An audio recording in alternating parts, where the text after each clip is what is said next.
یہ جب تک انسان میں صبر کا مادہ نہ ہوگا ممکن ہی نہیں. اس کو کہیں گے صبر علی الطاعہ، اطاعت پر صبر کرنا. ناگواری محسوس ہو رہی ہے لیکن اس ناگواری کو برداشت کرتے ہوئے انسان اللہ کے حکم کے اوپر جمع رہے، اللہ کے حکم پر عمل کرے. یہ کیا ہے؟ یہ صبر ہے. اگر یہ صبر نہیں ہے تو ظاہر بات ہے کہ انسان اللہ کے اس حکم پر عمل نہیں کر سکے. اسی طریقے سے اب منفی رخ لیجئے. میں نے مثال دی تھی نا، ایک شخص رشوت پیش کر رہا ہے، آپ کہیں میجسٹریٹ ہیں یا کہیں آپ اور کسی ایسی پوزیشن میں ہیں کہ آپ اس کو کوئی ناجائز فائدہ پہنچا سکتے ہیں اور وہ آپ کو رشوت پیش کر رہا ہے. مال وہ چیز ہے جو نفس کو محبوب ہے. نفس جو ہے وہ آپ کو پٹی پڑھا رہا ہے کہ لو اس کو قبول کر لو.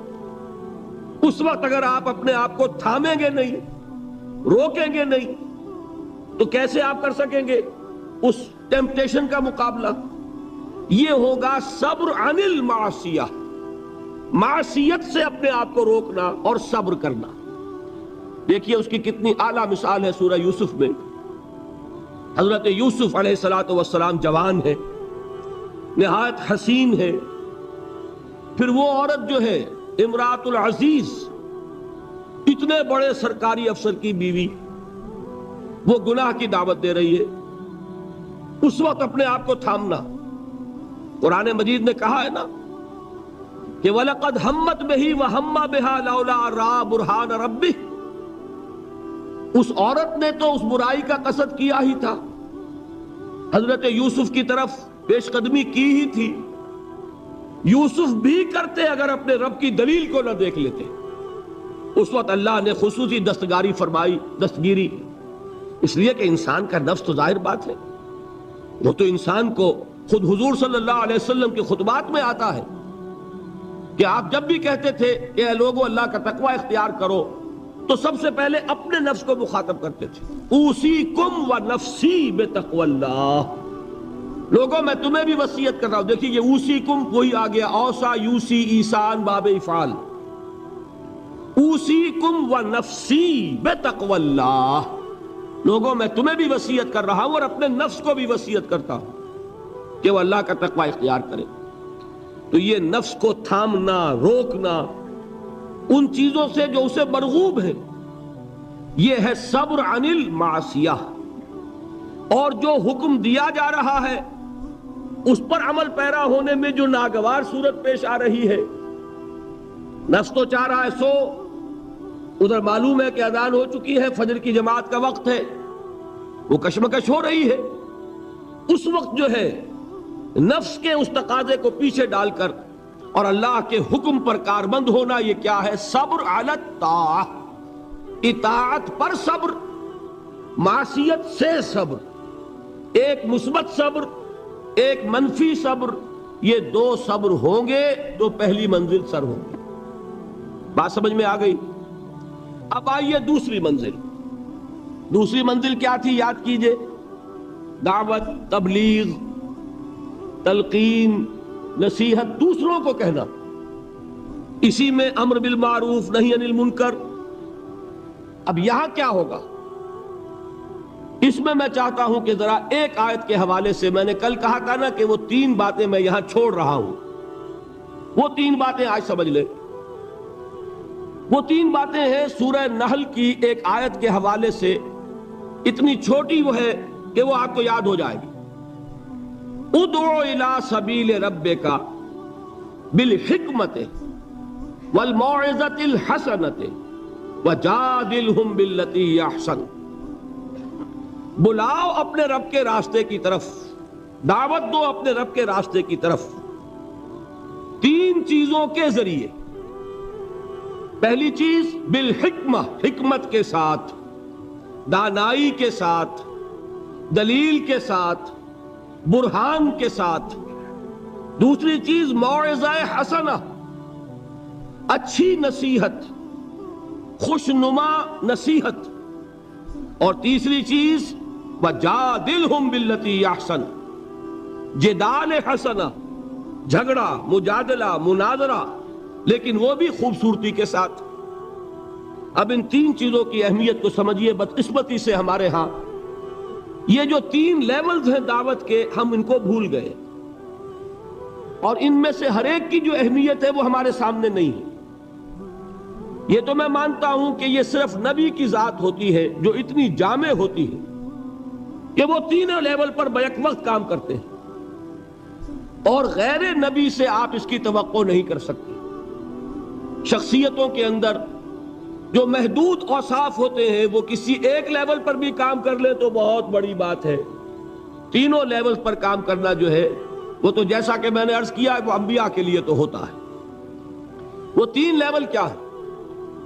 دیکھیے، ہر سوسائٹی میں، ہر معاشرے میں ایک اونچا طبقہ ہوتا ہے. اونچا میں دولت کے اعتبار سے نہیں کہہ رہا، اونچا سیاسی اقتدار کے اعتبار سے نہیں کہہ رہا، اونچا طبقہ ذہنی اعتبار سے، فکری اعتبار سے، عقلی اعتبار سے، جنہیں آپ کہتے ہیں انٹیلیجنسیا، جنہیں آپ کہتے ہیں انٹلیکچوئل مائنورٹی. ہوتا تو ہے بہت تھوڑا سا، مائنورٹی ہے، وہ اکثریت نہیں ہوتی، اکثریت عوام الناس کی ہے. انٹیلیجنسیا تو تھوڑا ہوگا، انٹلیکچوئل مائنورٹی اسے کہتے ہی مائنورٹی ہے کہ وہ اقلیت ہوتی ہے، ذہین اقلیت. اسی کے لیے ایک اور اصطلاح استعمال ہوتی ہے، دی brain trust of the society. آج کل امریکہ وغیرہ میں تھنک ٹینکس، یہ ایک خاص ان کے ادارے وجود میں آ رہے ہیں کہ مفکرین کو جمع کیا جائے اور ان کی جو فکری صلاحیتیں ہیں ان سے استفادہ کیا جائے. اب ایک آدمی جو ہے وہ بظاہر تو بیٹھا نظر آ رہا ہے، کوئی کام ہی نہیں کر رہا ہے. آپ کو کیا پتا وہ فکری اور ذہنی اعتبار سے کس فضا میں ہے، کس عالم میں ہے، وہ کیا کر رہا ہے، کیا سوچ رہا ہے، آپ کو کیا پتا. علامہ اقبال کی بعض تفسیریں آپ تصویریں دیکھی ہوں گی، یوں بیٹھے ہیں، معلوم ہوگا بڑا نکما آدمی ہے، یہ کیا سر جھکائے بیٹھا ہوا ہے. لیکن آپ کو کیا پتا کہ وہ فلسفے کی کون سی گتھیاں سلجھا رہا ہے، کون سا مسئلہ اس کے سامنے، زمان و مکان کا کوئی مسئلہ ہے، علم کی ماہیت کا کوئی مسئلہ ہے، اور غلطاؤں پیچا انسان. اب میں کیا عرض کروں، مضمون ذرا ہٹ رہا ہے. یہی کیفیت تھی محمد الرسول اللہ صلی اللہ علیہ وسلم کی ایک خاص دور میں. وحی کے آغاز سے متصلاً قبل اور وحی کے آغاز کے کچھ دیر بعد تک یہی تفکر، غور و فکر میں ڈوبے ہونے کی کیفیت تھی، جس میں کہ خطاب ہوا ہے کمبل میں لپٹ کر لیٹنے والے اب کھڑے ہو جاؤ، اے لحاف میں لپٹ کر لیٹنے والے اب کھڑے ہو جاؤ. یہ مزمل اور مدثر کیوں کہا؟ کیونکہ جب کوئی شخص غور و فکر میں ڈوبا ہوتا ہے، کوئی فکر ہے ذہن پر، سوچ بچار میں غرق ہے، تو وہ دوسروں سے تعلق منقطع کرتا ہے. اور عرب کا ایک خاص مزاج تھا، وہ اپنی چادر اپنے گرد لپیٹ کر یا لیٹ جاتے تھے یا بیٹھ جاتے تھے، اور چادر کو ایک ٹینٹ کی شکل میں اپنے گرد تان لیتے تھے. اب بھی ہمارے ہاں خود پاکستان میں پٹھانوں میں اس کا رواج موجود ہے. چادر کا جو وہ استعمال کرتے ہیں، اس کے بہت سے استعمالات ہوتے ہیں. جو کندھے پر چادر پڑی ہوتی ان میں سے ایک یہ بھی ہے، اس کو اپنے گرد لپیٹا اور دنیا سے منقطع کر لیا. یہ کیفیت حضور کی رہی ہے. اسی کے لیے تو غار حرا میں جا کر آپ وہاں پر جو کرتے تھے، کیا کرتے تھے؟ ظاہر بات ہے کہ آپ کسی نبی کے امتی تو تھے نہیں کہ اس کے طریقے پر عبادت کرتے. اگر آپ نصارہ میں پیدا ہوتے تو حضرت مسیح کے بتائے ہوئے طریقے پر عبادت کرتے. اگر آپ یہود میں پیدا ہوئے ہوتے تو ان کی شریعت کے مطابق عبادت کرتے. آپ کو تو ابھی کوئی عبادت سکھائی نہیں گئی، تو کیا کرتے تھے غار حرا میں؟ یہ ہمارے محدثین کرام نے اس کے لیے یہ الفاظ تجویز کیے ہیں کہ کان صفت و تعبدہ فی غار حرا التفکر والاعتبار. غار حرا میں آپ غور و فکر، سوچ بچار کیا کرتے. یہ سوچ بچار میں اس طریقے سے اپنے آپ کو لگائے ہوئے ہونے کی کیفیت تھی جس میں آیا یا ایھا المزمل قم، یا ایھا المدثر قم، اے لحاف میں لپٹ کر لیٹنے والے اب کھڑے ہو جائیے. لیکن یہ کھڑا ہونا کون سا؟ رات کا کھڑا ہونا. قم اللیل الا قلیلا نصفہ او انقص منہ قلیلا. اور مدثر میں یا ایھا المدثر قم، یہ کھڑا ہونا کون سا ہے؟ قم فانذر، یہ دن کا ہے. اب آپ خبردار کیجئے، دعوت دیجئے، اپنے رب کی تکبیر کیجئے۔ تو یہ در حقیقت دو حکم جو دیے گئے وہ اسی کیفیت میں۔ تو یہ بات جان لیجئے کہ وہ جو انٹلیکچوئل مائنورٹی ہوتی ہے، بظاہر آپ کو نظر آئے گا کہ کوئی کام نہیں کر رہے، اس لیے بڑی بڑی تنخواہیں لے رہے ہیں، تھنک ٹینکس کے اندر بیٹھے ہوئے ہیں، سوچ رہے ہیں کیا کام کر رہے ہیں یہ، وہ اصل میں وہ ہوتا ہے ان کے غور و فکر کی صلاحیت کو بروئے کار لانا، ایسا سازگار ماحول پیدا کرنا کہ وہ اپنی ذہانت، فطانت، سوچ بچار کی صلاحیتوں کو بھرپور طریقے پر بروئے کار لانا۔ بہرحال یہ ہے وہ انٹلیکچوئل مائنورٹی، اس کی اہمیت کیا ہے وہ بھی جان لیں۔ دیکھیے میں مثال سے سمجھا دوں کہ یہ میرا وجود ہے، آپ کا وجود ہے، 2 من کا 1.5 من کا وجود ہے کہ نہیں؟ ایوریج 1.5 من کا تو ہوگا، میرا تو خیر 2 من سے بھی زائد ہے۔ اب اس میں ایک دماغ ہے، اس کا وزن کتنا ہوگا؟ وہ پاؤ بھر کا، 1.5 پاؤ کا، آج سیر کا اتنا ہی ہوگا، لیکن سارے وجود کو کنٹرول کرتا ہے کہ نہیں؟ یہ میرا ہاتھ پکڑ سکتا ہے کسی چیز کو، لیکن کس شے کو پکڑے کس کو نہ پکڑے اس کا فیصلہ ہاتھ کر سکتا ہے؟ یہ تو دماغ سے ہوگا۔ یہاں سے حکم آئے گا یہ سانپ ہے مت پکڑنا، اور یہاں سے آئے گا لکڑی ہے پکڑ لو، اٹھا لو۔ پاؤں چل سکتے ہیں، کدھر چلیں کدھر نہ چلیں کون فیصلہ کرے گا؟ دماغ۔ یہاں سے آرڈر آتا ہے کہ چلو، تو دماغ پاؤں چلنا شروع کر دیتے ہیں۔ زبان بولتی ہے، فیصلہ کون کرتا ہے کیا بولنا ہے؟ دماغ۔ تو میرے پورے اس وجود کو کنٹرول کیا کر رہا ہے؟ دماغ۔ اس کی ریشو پروپورشن کیا بنے گی 2 من کے مقابلے میں آج سے؟ اسی طریقے پر آپ سمجھئے کہ انسانی معاشرے میں وہ برین ٹرسٹ جو ہے، انٹلیکچوئل مائنورٹی ہوتی بہت کم ہے لیکن بڑی اہم ہوتی ہے، جدھر کا ادھر رخ ہو جائے گا، جس طرف ان کا رخ ہو جائے گا ادھر معاشرہ خود بخود چل پڑتا ہے۔ یہ جو انٹلیکچوئل مائنورٹی ہے یہ واعظ سے کسی بات کو نہیں مانتی، واعظ سننے کوئی تیار نہیں۔ اس کا تقاضا کیا ہوتا ہے؟ عقل سے بات کرو، دلیل لاؤ، دلیل سے مانو، دلیل سے منواؤ، ہے کہ نہیں؟ بلکہ میں نے آپ کو بتایا تھا کہیں واعظ ہو رہا ہو تو وہ مسکراتے رہتے ہیں، اول تو آئیں گے ہی نہیں، کہیں پھنس گئے مجبوری کو تو زیر لب مسکراتے رہیں گے کہ یہ واعظ فرما رہے ہیں، بھائی کوئی عقل سے بات کرو، کوئی دلیل سے بات کرو۔ اب یہ کہہ دینا تو آسان ہے، فرائیڈ کا نظریہ بڑا گمراہ ہے، بہت غلط ہے، بھائی دلیل سے ثابت بھی کرو۔ یہ کہنا آسان ہے، مارکس کا نظریہ کفر ہے، لیکن کچھ ثابت تو کرو اس میں کیا خرابی ہے۔ یہ ہے اصل میں جو سب سے ٹاپ کے لیول کی تبلیغ ہے، وہ یہ ہے، دلیل سے، برہان سے، غلط نظریات کا عقلی دلائل سے ابطال۔ یہ بات یوں غلط ہے، یہ نظریہ باطل ہے، یہ تصور صحیح نہیں ہے، دلیل سے ثابت کیا جائے۔ یہ ہے کس کے لیے؟ انٹلیکچوئل مائنورٹی کے لیے۔ اس کو کہا ادعو الی سبیل ربک بالحکمت، وزڈم کے ساتھ، دانائی کے ساتھ، عقلی دلائل کے ساتھ، براہین کے ساتھ اللہ کے راستے کی طرف بلاؤ۔ دوسرا لیول کیا ہے عوام الناس کا؟ وہ لیول ہے عام لوگ، ان کے ذہنوں میں کوئی خناس نہیں، کوئی غلط نظریہ نہیں، انہوں نے تو جیسے آپ کہتے ہیں کلین سلیٹس ہیں، اس کے اوپر آپ جو چاہیں لکھ دیں، اور اگر کسی سلیٹ پر پہلے سے لکھا ہوا ہے تو پہلے اسے صاف کرنا پڑتا ہے تب لکھیں گے۔ تو وہ جو ہوتے ہیں ذہین اقلیت، ان کے تو ذہنوں کی پہلے صفائی کرنی پڑتی ہے۔ اگر ڈارون کا نظریہ بیٹھا ہوا ہے تو وہ نکالیں گے تو قرآن مجید میں جو آیا ہے قصہ آدم و ابلیس 7 مرتبہ، وہ ڈارون کا نظریہ نکلے گا تو بیٹھے گا نا۔ وہ ڈارون کا نظریہ وہاں ہے، وہ حجاب بنا ہوا ہے، وہ قصہ آدم و ابلیس کو پڑھتا ہوا مسکراتا ہوا گزر جاتا ہے۔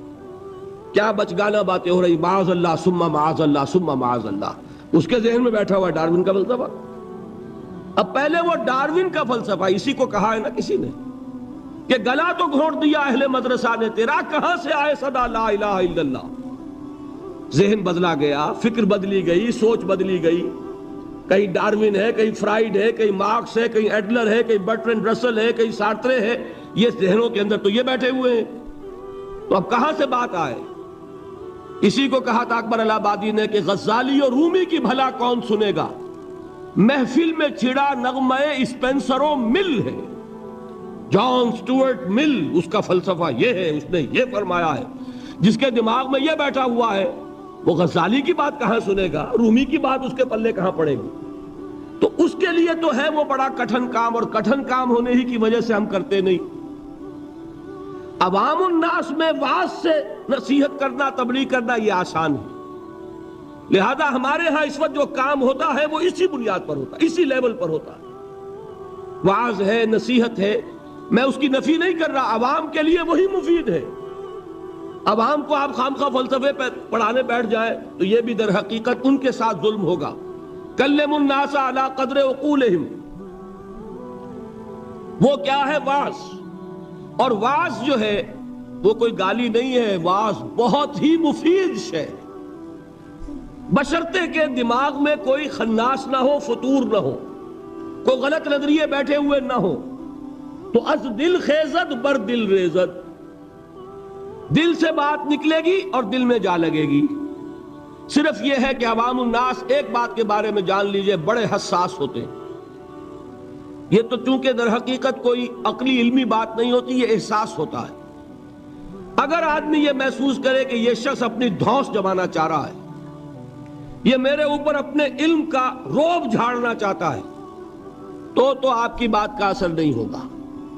اور اگر محسوس کرے کہ یہ میرا مخلص ہے، میرا خیر خواہ ہے، میری بھلائی کے لیے بات کہہ رہا ہے، اس نے کوئی دھندا نہیں بنایا ہوا، اس نے یہ پروفیشن نہیں اختیار کیا ہوا، بلکہ یہ خالصتاً لوجہ اللہ بات کہہ رہا ہے، تو وہ بات واقعتاً دل سے نکلی ہوئی بات دل میں جا کے اثر لگے۔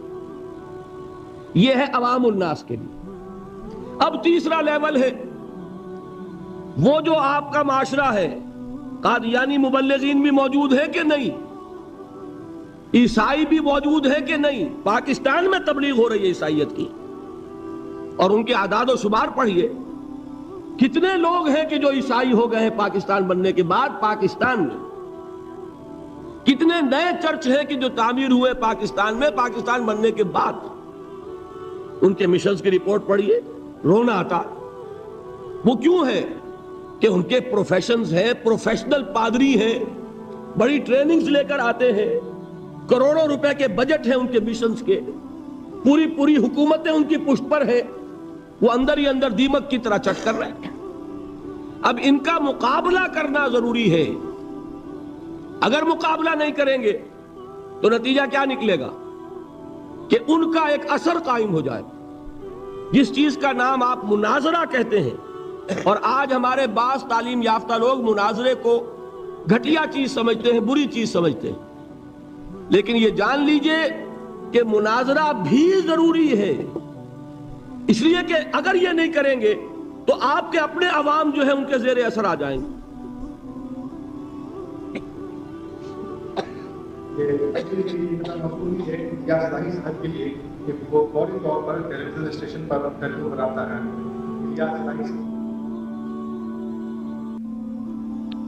مجھے یہ یاد نہیں ہے کہ میں نے یہاں ذکر کیا یا نہیں کیا، بہرحال اگر کیا ہے تو دوبارہ کر رہا ہوں۔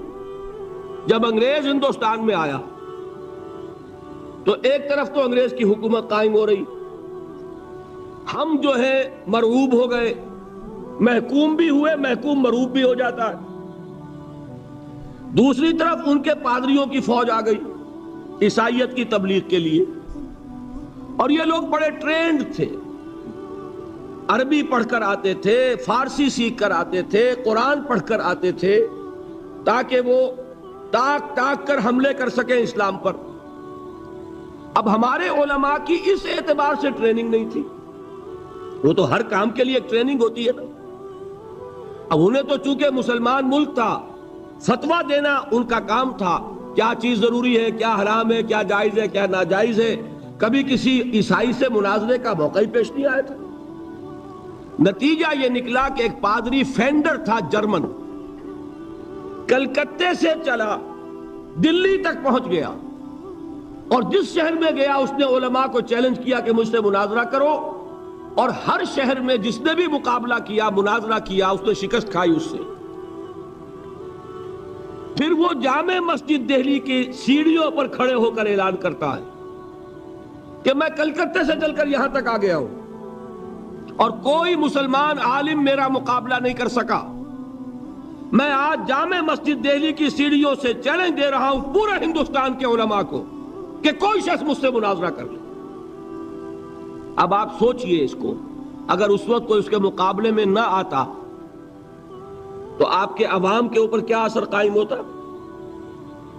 ایک طرف انگریز حاکم ہے، ہم محکوم ہیں، اس کی تہذیب سے ویسے ہی مرعوب ہو گئے، دوسری طرف یہ کہ ہمارے علماء بھی مار کھا گئے، تو عوام میں جس پر جنگل کی آگ کی طرح عیسائیت پھیلتی اس کا آپ تصور نہیں کر سکتے. اس وقت اللہ کا ایک بندہ، یہ اللہ کی سنت ہے، اقبال کا بڑا پیارا شعر ہے، خون اسرائیل آ جاتا ہے آخر جوش میں، توڑ دیتا ہے کوئی موسیٰ طلسم سامری. اللہ تعالیٰ نے بر وقت اٹھا دیا. وہ اقبال نے یہ مصرع استعمال کیا ہے حضرت مجدد الفسانی رحمت اللہ علیہ کے لیے کہ اللہ نے بر وقت کیا جس کو خبردار، وہ ہند میں سرمایہ ملت کا نگہباں، اللہ نے بر وقت کیا جس کو خبردار. اسی طرح کی ایک شخصیت مولانا رحمت اللہ کیرانوی رحمت اللہ علیہ، وہ آئے میدان میں خم ٹھوک کر، انہوں نے مناظرہ کیا، پادری فینڈر کو ایسی شکست فاش ہوئی کہ پھر وہ ہندوستان چھوڑ کر بھاگ گیا. اس نے جا کر پھر ترکی میں ڈیرا لگایا، اس وقت تک ابھی خلافت تھی ترکی کی، خلافت عثمانی، وہاں جا کر ڈیرا لگایا، وہاں کا کوئی عالم مقابلہ نہیں کر سکا. یہ مولانا رحمت اللہ کیرانوی گئے تھے حج کے لیے، جب دارالخلافہ میں خبر پہنچی کہ یہ ہے وہ شخص جس نے شکست دی تھی فینڈر کو، تو وہاں سے ایک ریکویسٹ آئی کہ حضرت یہاں تشریف لائیے، اس پادری نے ہمارا ناطقہ بند کیا ہوا ہے. تو وہ وہاں سے دعوت پر اب جا رہے ہیں ترکی. اسے فینڈر کو جب خبر ملی کہ مولانا رحمت اللہ آ رہا ہے، مولوی رحمت اللہ، وہ وہاں سے بھی ایسا بھاگا، مقابلہ نہیں کر سکا. یہ ہے، دیکھیے اس کی ضرورت ہے، اس کی بھی ضرورت ہے.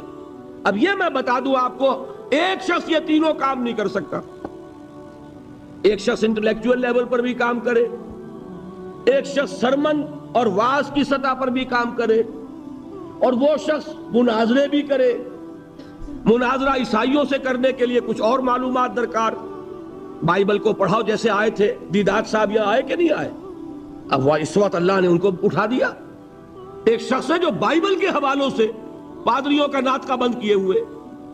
غالباً آج یا کل ان کا جو مناظرہ ہوا ہے لندن میں، اس کے کیسٹس آپ کو مل جائیں گے. یہ اللہ کا بڑا فضل ہے کہ اس وقت ایک شخص عالم اسلام میں ایسا اٹھ کھڑا ہوا کہ کئی جگہ پر وہ پادری لوگ جو شکست کھا چکے. تو یہ اللہ کی طرف سے. اب یہ صلاحیت آپ اگر کہیں احمد دیدات صاحب سے کہ ایک قادیانی سے بھی مناظرہ کرو تو نہیں کر سکیں گے. اس کی وجہ یہ کہ اسپیشلائزیشن کا معاملہ ہے. قادیانی سے مناظرہ کرنے کے لیے وہ قادیانی کی ساری کتابیں پڑھی جائے، اس کا سارا لٹریچر کھنگالا جائے اپنے دل پر جبر کر کے، تبھی تو کر سکے گا نا. تو ایک شخص سارے کام نہیں کر سکتا. اس کے لیے ضرورت کیا ہے؟ اداروں کی ضرورت ہے، جہاں پول اپ کیے جائیں صلاحیتیں، کہ جو لوگ انٹلیکچوئل لیول پر کام کر سکتے ہیں وہ اس لیول پر تیاری کریں. جو لوگ عوامی سطح پر واعظ اور نصیحت کے ذریعے سے عوام الناس کو اللہ کی طرف بلا سکتے ہیں وہ اس کا کام کریں. پھر جو جدال کرنے والے ہیں، مناظرہ اور مجادلہ، وہ آئیں اور وہ اپنی اپنی مختلف جو ہیں جتنے بھی ان کے اندر وہ اسپیشلائز کریں اور ان کا مقابلہ کریں. ہندوستان میں عیسائیوں کی طرف سے حملہ ہوا اسلام پر، اور اسی وقت ہوا تھا آریہ سماجیوں کی طرف سے. آریہ سماجیوں سے مناظرے کرنے میں مولانا ثناء اللہ امرتسری، ان کو اللہ نے ایک صلاحیت دی. اور یہ غلام احمد قادیانی بھی جو پہلے مشہور ہوا ہے، وہ در حقیقت انہی مناظروں کی وجہ سے. آریوں کے مقابلوں میں کچھ انہیں فتح حاصل ہوئی، کچھ عیسائیوں کے مقابلے میں فتح حاصل کی تو مسلمانوں میں پاپولر ہو گیا. اور اب جو دماغ میں خناس پیدا ہوا، ظرف کم ہو تو زیادہ پڑ جائے تو چھلک جاتا ہے. لہذا میں یہ ہوں اور میں وہ ہوں اور میں نبی ہوں اور میں فلاں ہوں. پھر یہ دعوے اس نے کیے، فَضَلَّ وَأَضَلَّ، گمراہ ہوا اور نہ معلوم کتنوں کو گمراہ کر گیا. لیکن اپنی جگہ یہ بات سمجھ لیجئے کہ دعوت کے یہ تینوں لیول ضروری ہیں. ادعو الی سبیل ربک بالحکمت والموعظۃ الحسنۃ وجادلھم باللتی احسن. یہ تین چیزیں نوٹ کر لیجئے. جیسے پہلی سطح پر تین جہاد تھے، نفس سے جہاد، شیطان سے مقابلہ اور بگڑے ہوئے معاشرے کے غلط دباؤ کا مقابلہ. وہاں صبر کیا تھا؟ صبر عن المعصیہ، صبر علی الطاعہ. اب یہاں کون سا صبر درکار ہے؟ جو شخص یہ کام کرے گا اسے اپنے کیریئرز کا صبر کرنا پڑے گا. ایک شخص میں ذہانت ہے، صلاحیت ہے، وہ کوئی بہت ہی نفع بخش کیریئر جو ہے اس نے اڈاپٹ کیا ہوا ہے، ڈاکٹر ہے، انجینئر ہے، اس میں اسے بڑی اونچی تنخواہیں مل رہی ہیں، بڑی اعلیٰ پریکٹس چل رہی ہے، لیکن وہی صلاحیت اب ادھر لگائے گا، ظاہر بات ہے وہ بساط طے ہوگی، اس میں کمی آئے گی. یہ کیسے ہو سکے گا اگر صبر نہ ہو؟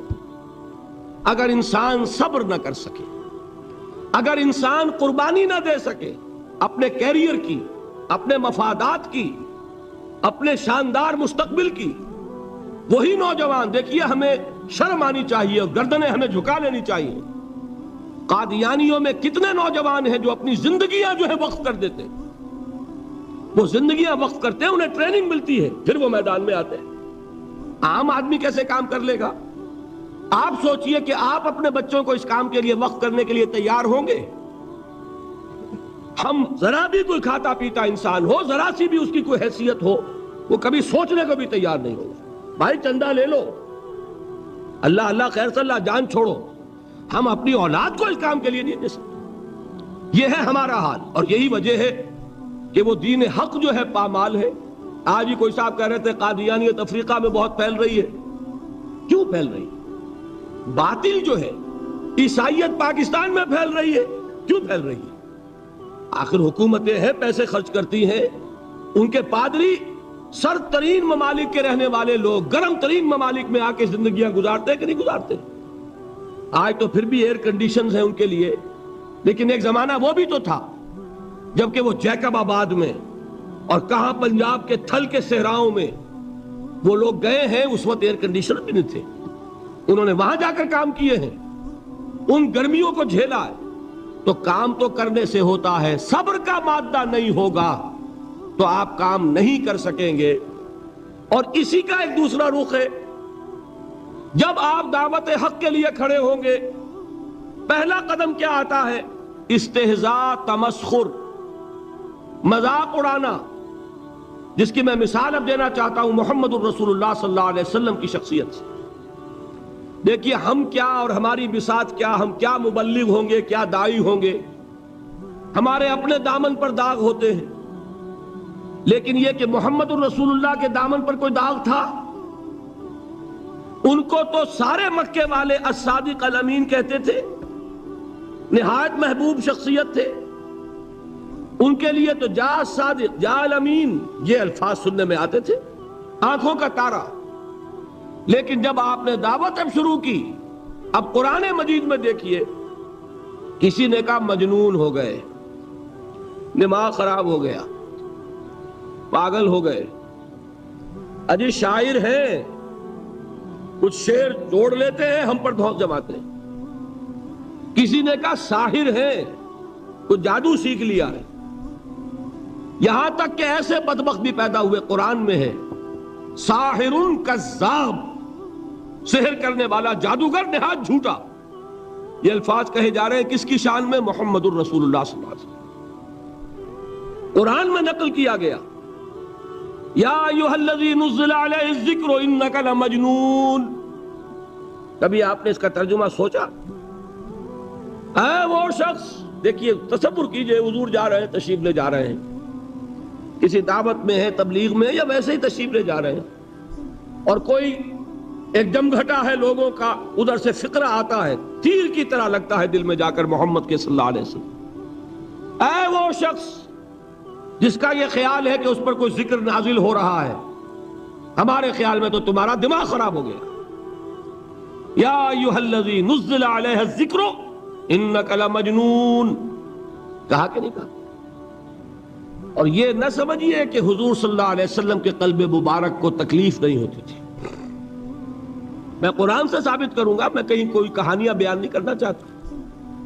قرآن نے کہا ہے وَلَقَدْ نَعْلَمُ أَنَّكَ يَضِيقُ صَدْرُكَ بِمَا يَقُولُونَ. اے نبی ہمیں خوب معلوم ہے صلی اللہ علیہ وسلم کہ جو کچھ یہ لوگ کہہ رہے ہیں اس سے آپ کا سینہ بھجتا ہے. یہ جو گھٹن ہوتی ہے، صدمہ ہوتا ہے. انَّكَ يَضِيقُ صَدْرُكَ بِمَا يَقُولُونَ. ہمیں خوب معلوم ہے کہ جو کچھ یہ باتیں آپ کو سننی پڑ رہی ہیں، یہ کڑوی کسیلی باتیں، یہ جو فقرے چست ہو رہے ہیں، استہزاء ہو رہا ہے، تمسخر ہو رہا ہے. سورہ حجر میں ہے، ایک جگہ کھڑے ہوئے لوگ قرآن کا مذاق اڑا رہے ہیں. بھائی فلاں آیت تم لے جانا، فلاں آیت میری ہوگی. اس کے ٹکڑے کر رہے ہیں، اس کے ٹکڑے حصے بکھرے کر کے قیمہ بنا کر ان آیات کا تمسخر اڑا رہے ہیں.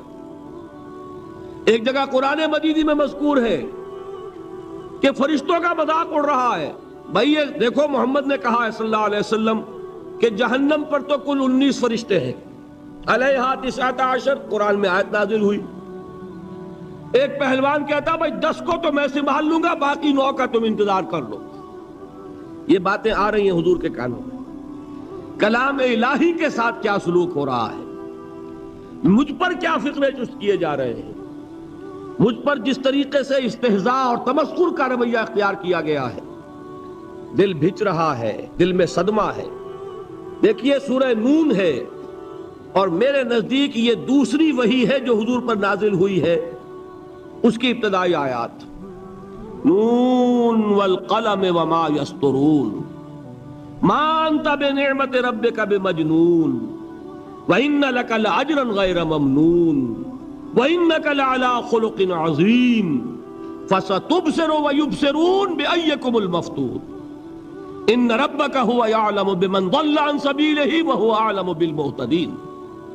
نون قسم ہے قلم کی اور جو کچھ یہ لکھتے ہیں. اے نبی آپ اپنے رب کی نعمت سے مجنون نہیں ہیں. یہ کیوں کہا جا رہا ہے؟ حضور کو جو صدمہ پہنچا ہے وہی نازل ہوئی ہے دل جوئی کے لیے، تسلی کے لیے. آپ کیوں برا منا رہے ہیں؟ اے نبی آپ کیوں صدمہ اور رنج اور اندوہ محسوس کر رہے ہیں؟ ان بدبختوں کے کہنے سے کوئی آپ مجنون ہو جائیں گے؟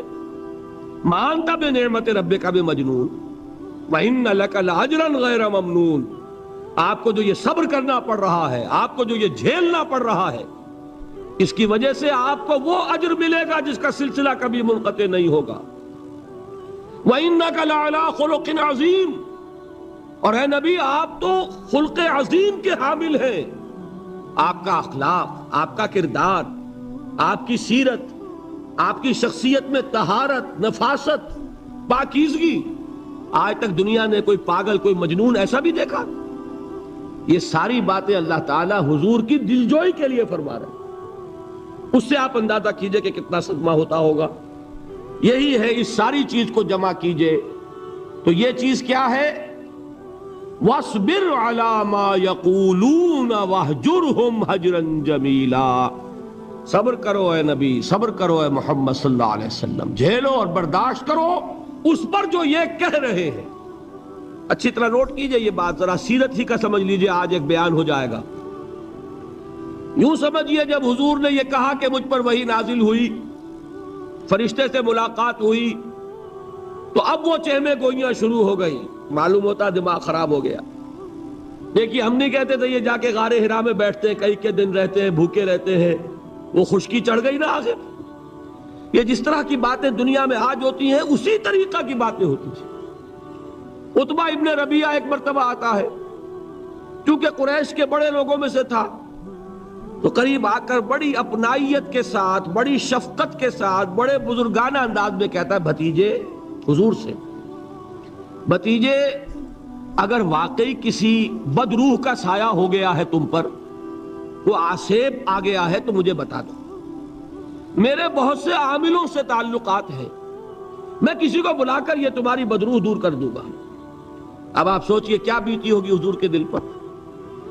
یہ وہ کیفیات ہیں، اور یہ نوٹ کر لیجئے 4 برس تک یہی شکل رہی ہے. مخالفت اسی نوع سے ہوئی ہے جس کو کہتے ہیں فزیکل پرسیکیوشن، جسمانی تشدد، وہ پہلے 4 سال نہیں ہوا۔ اس کی وجہ کیا ہے کہ در حقیقت جب بھی کبھی کوئی ایسی دعوت اٹھتی ہے، اب مجھے اجازت دیجئے میں ایک لفظ انقلاب یہاں استعمال کر لوں، انقلابی دعوت۔ کل میں نے کہا تھا نا، ایک ہوتی ہے خالص مذہبی تبلیغ، ایک ہوتی ہے انقلابی تبلیغ۔ مذہبی تبلیغ کی سب سے بڑی مثال عیسائیت کی تبلیغ، اور انقلابی تبلیغ کی سب سے بڑی مثال اشتراکی تبلیغ۔ میں باہر سے مثالیں دے رہا ہوں، اندر سے نہیں دینا چاہتا۔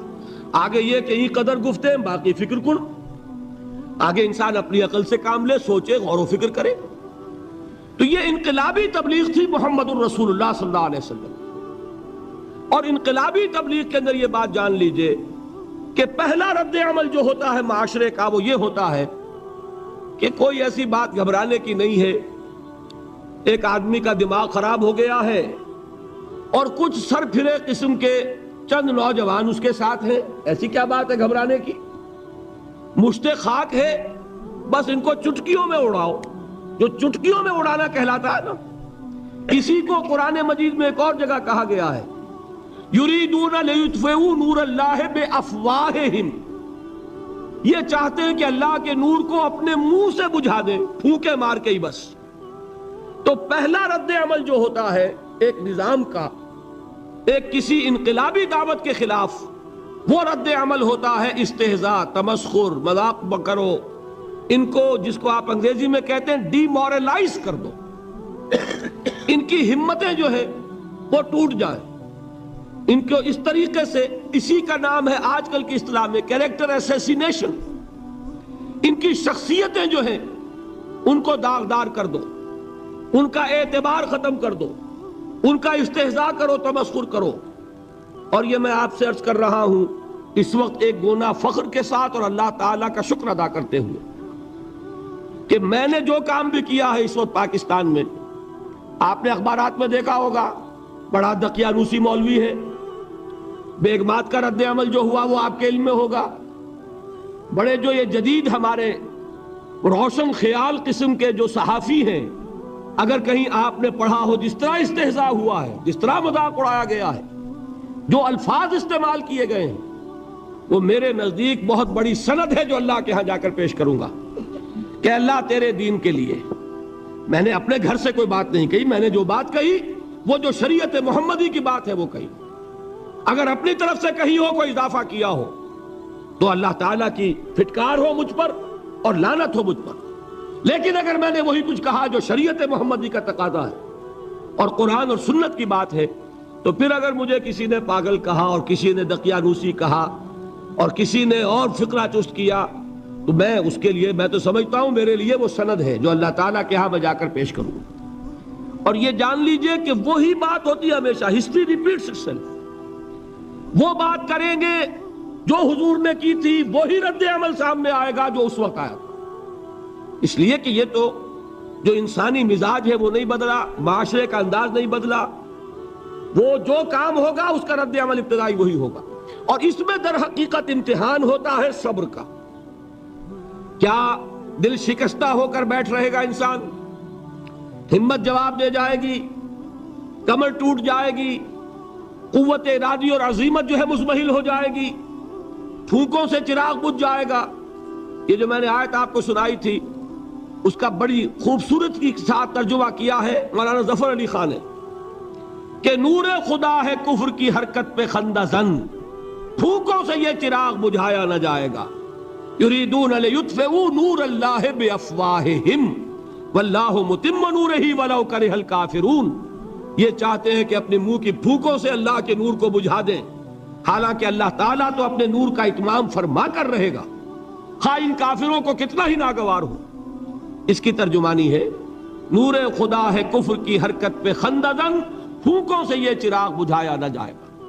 بہرحال اس مرحلے پر میں نے آپ کو 2 صبر بتائے۔ صبر کس چیز سے؟ اپنا کیریئر دنیاوی جو بھی آپ حاصل کر سکتے تھے، ذہین آدمی ذہانت لگائے گا تو دین کی دعوت دے گا ایٹ دی انٹلیکچوئل لیول، اور یہ بات جان لیجئے کہ یہ چیز دنیا میں کسی کمائی کا ذریعہ نہیں بن سکتی، اسے قربانی دینی پڑے گی کیریئر کی، اپنے مفادات کی، تب کام کر سکے گا۔ عام آدمی وقت لگائے گا، صلاحیتیں صرف کرے گا، اپنی وہی اس وقت سے اور توانائی سے پیسہ بنا سکتا تھا۔ آج کل تو آپ کو معلوم ہے کہ بڑی سادی ہو گئی ہے یہ حساب کتاب کی بات، بہت سادہ۔ ایک انسکلڈ لیبرر کا 1 گھنٹہ برابر ہے اتنے روپے کے، ایک سکلڈ لیبرر کا 1 گھنٹہ برابر ہے اتنے روپے کے۔ آپ تو ہر چیز کاؤنٹ کر سکتے ہیں، میئر کر سکتے ہیں۔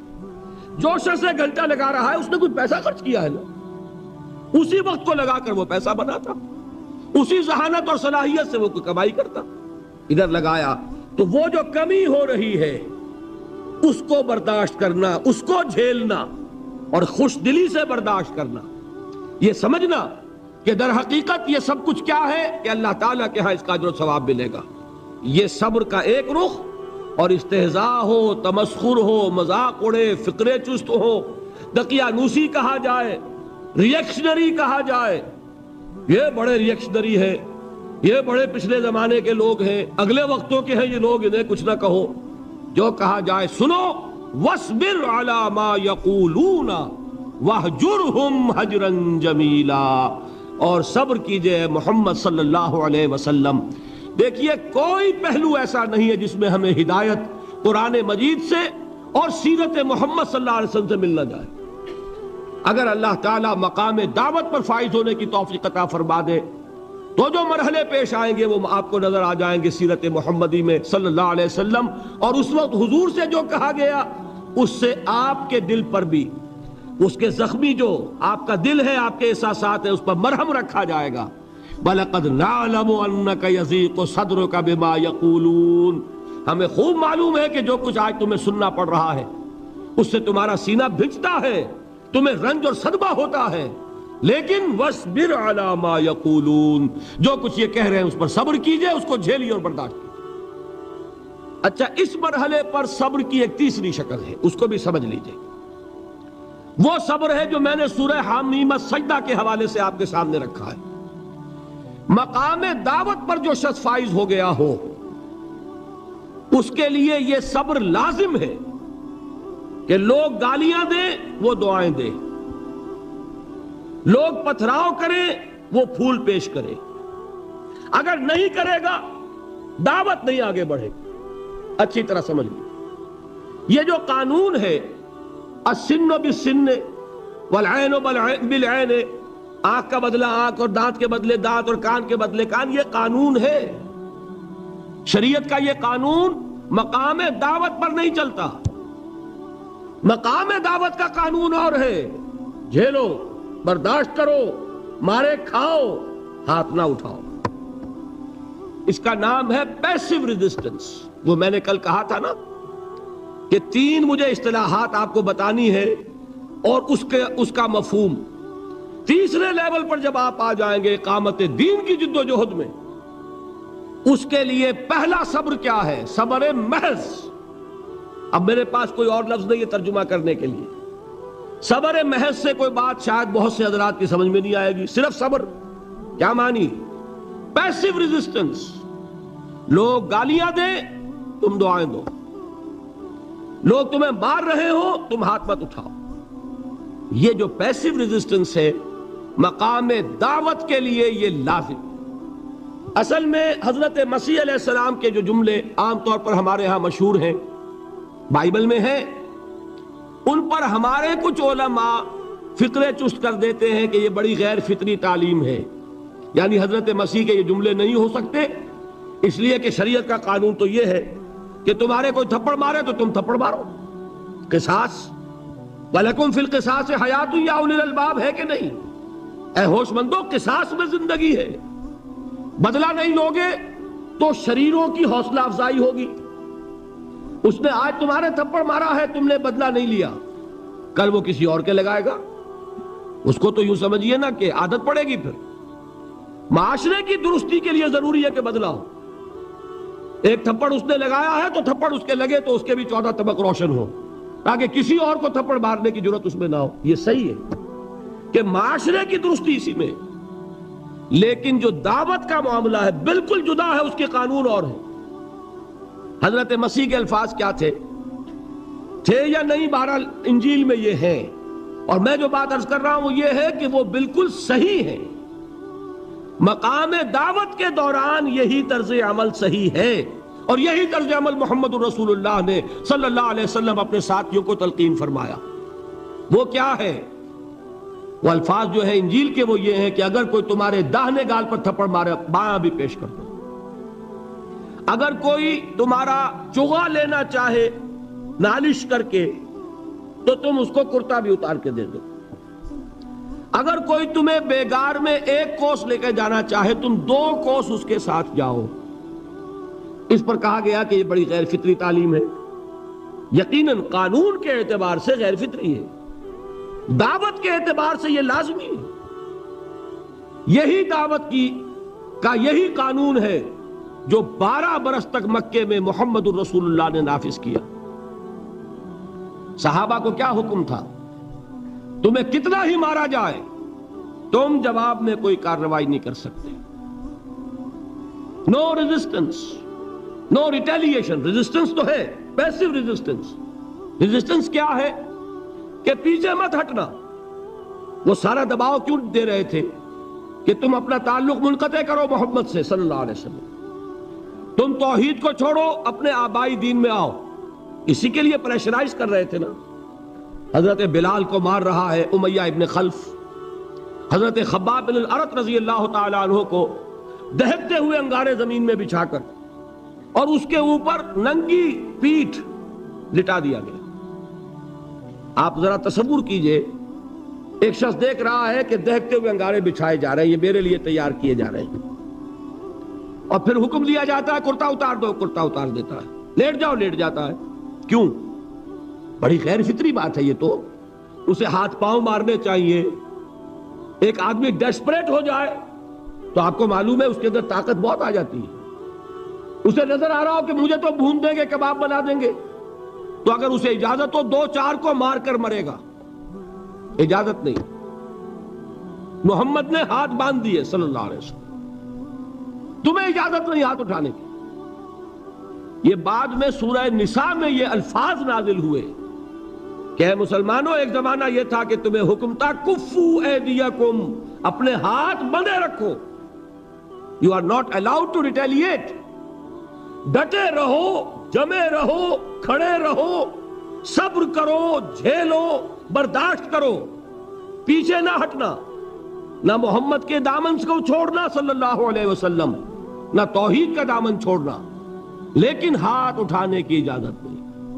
بتائیے کہاں گیا قانون؟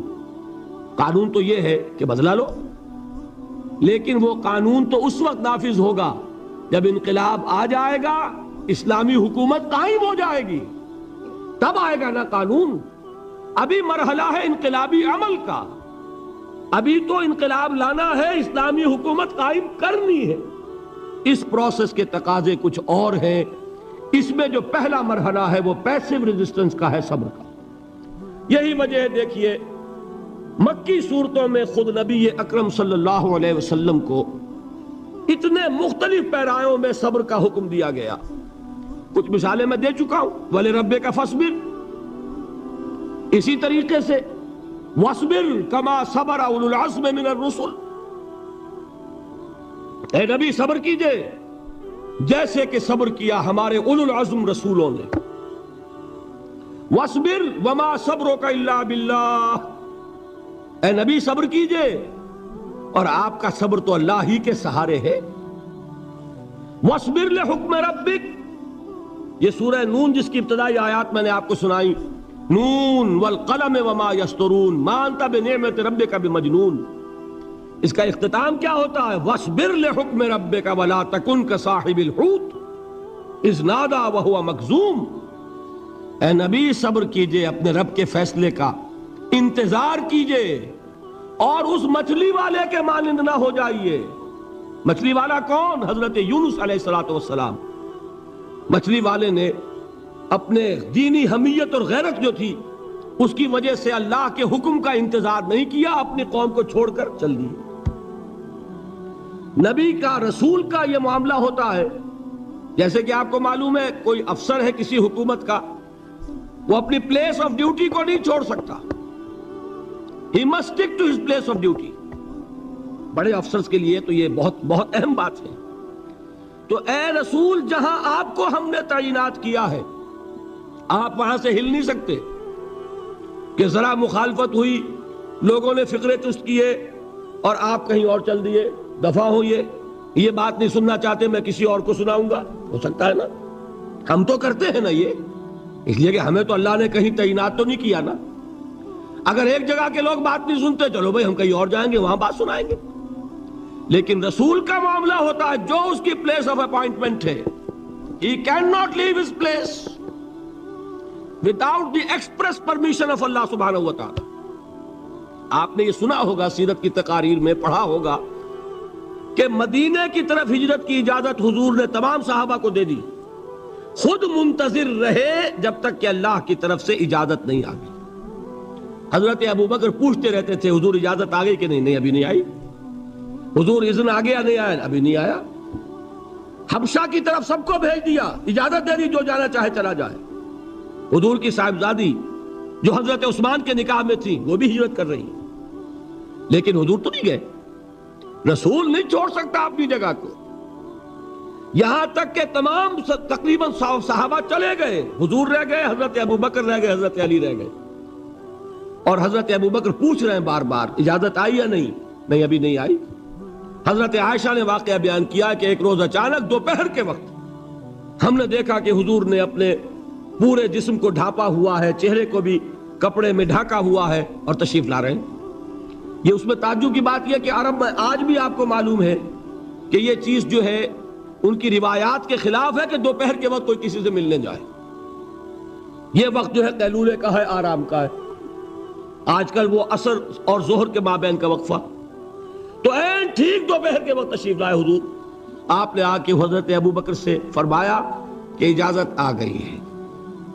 اس میں ایک قصہ تھوڑا سا اور بتا دوں، بہت دلچسپ ہے اور بہت ہمارے لیے سبق آموز ہے. حضرت ابو بکر نے بہت خوش ہو کر ایک بات کہی، حضور میں نے 2 اونٹنیاں تیار کی ہوئی ہیں.